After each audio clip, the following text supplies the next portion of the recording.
Welcome to Shri academy online teaching classes 2020-21। सुप्रभात। मैं नीलम त्रिपाठी आज एक नए विषय के साथ प्रस्तुत हूँ। वह विषय है प्रेमचंद्र के फटे जूते पाठ का प्रश्नोत्तर। तो बच्चों, आइए इस पाठ के प्रश्नोत्तर के विषय में समझते हैं। प्रेमचंद्र के फटे जूते पाठ के लेखक हैं हरिशंकर परसाई। आज हम हरिशंकर परसाई द्वारा लिखित प्रेमचंद्र के फटे जूते पाठ के प्रश्न अभ्यास को समझेंगे। प्रश्न नंबर 1।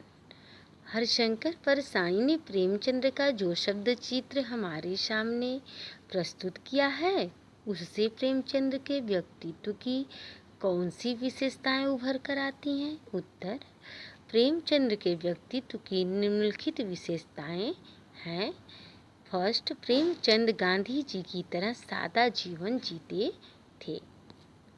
सेकंड, प्रेमचंद्र के विचार बहुत ही उच्च थे, वे सामाजिक बुराइयों से दूर रहे। थर्ड, प्रेमचंद्र एक स्वाभिमानी व्यक्ति थे। फोर्थ, प्रेमचंद्र को समझौता करना मंजूर न था। फिफ्थ, वे हर परिस्थिति का डटकर मुकाबला करते थे। प्रश्न नंबर 2। सही कथन के सामने सही का निशान लगाइए। बाएं पांव का जूता ठीक है, मगर दाहिने जूते में बड़ा छेद हो गया जिसमें से उंगली बाहर निकल आई है।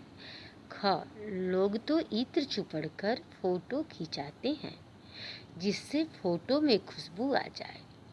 ग, तुम्हारी यह व्यंग्य मुस्कान मेरी हौसले बढ़ाती है। घ, जिसे तुम घृणित समझते हो उसकी तरफ अंगूठे से इशारा करते हो।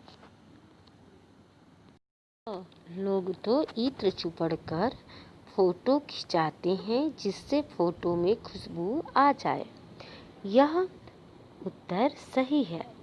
प्रश्न नंबर 3। नीचे दी गई पंक्तियों में निहित व्यंग्य को स्पष्ट कीजिए। क, जूता हमेशा टोपी से कीमती रहा है, अब तो जूते की कीमत और बढ़ गई है और एक जूते पर 2500 टोपियां न्यौछावर होती हैं। ख, तुम पर्दे का महत्व ही नहीं जानते, हम पर्दे पर कुर्बान हो रहे हैं। ग, जिसे तुम घृणित समझते हो उसकी तरफ हाथ ही नहीं पांव की अंगुली से इशारा करते हो। यहाँ पर जूते का आशय समृद्धि से है तथा टोपी मान मर्यादा तथा इज्जत का प्रतीक है। वैसे तो इज्जत का महत्व संपत्ति से अधिक है, परंतु आज की परिस्थिति में इज्जत को समाज के समृद्ध एवं प्रतिष्ठित लोगों के सामने झुकना पड़ता है। यहाँ पर्दे का संबंध इज्जत से है। जहाँ कुछ लोग इज्जत को अपना सर्वस्व मानते हैं तथा उस पर अपना सब कुछ न्यौछावर करने को तैयार रहते हैं, वहीं दूसरी ओर समाज में कुछ ऐसे लोग भी हैं जिनके लिए इज्जत महत्वहीन है। ग, प्रेमचंद्र गलत वस्तु या व्यक्ति को इस लायक नहीं समझते थे कि उनके लिए अपने हाथ का प्रयोग करके हाथ के ही महत्व को कम करें, बल्कि ऐसे गलत व्यक्ति या वस्तु को पैर से वे संबोधित करना चाहते थे और उसके महत्व के अनुसार यह उचित भी मानते थे कि ऐसे लोगों को सम्मान नहीं देना चाहिए।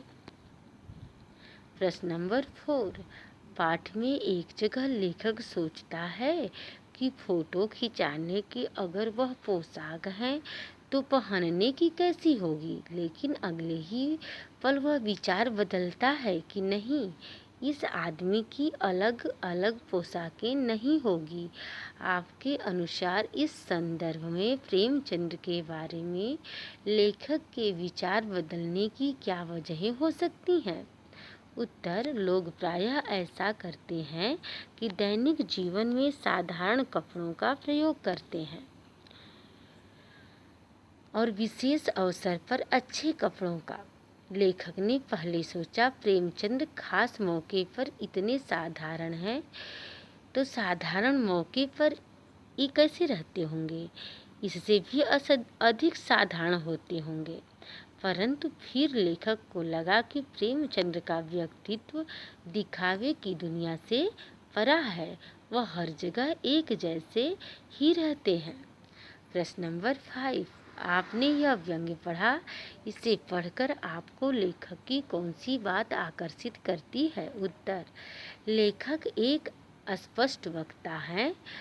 यह बात को व्यंग्य के माध्यम से प्रस्तुत किया गया है। प्रेमचंद के व्यक्तित्व की विशेषताओं को व्यक्त किया गया है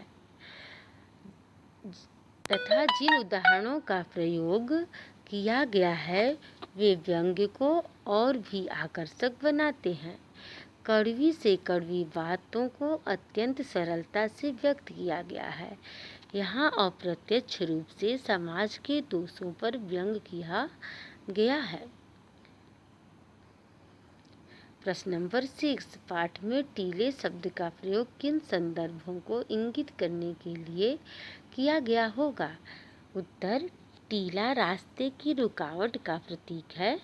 इस पाठ में टीला शब्द सामाजिक कुरीतियों, अन्याय तथा भेदभाव को दर्शाता है, क्योंकि यह मानव के सामाजिक विकास में बाधाएं उत्पन्न करता है। तो आशा है बच्चों आप सभी लोग इस पाठ के प्रश्नोत्तर को समझ गए होंगे। धन्यवाद।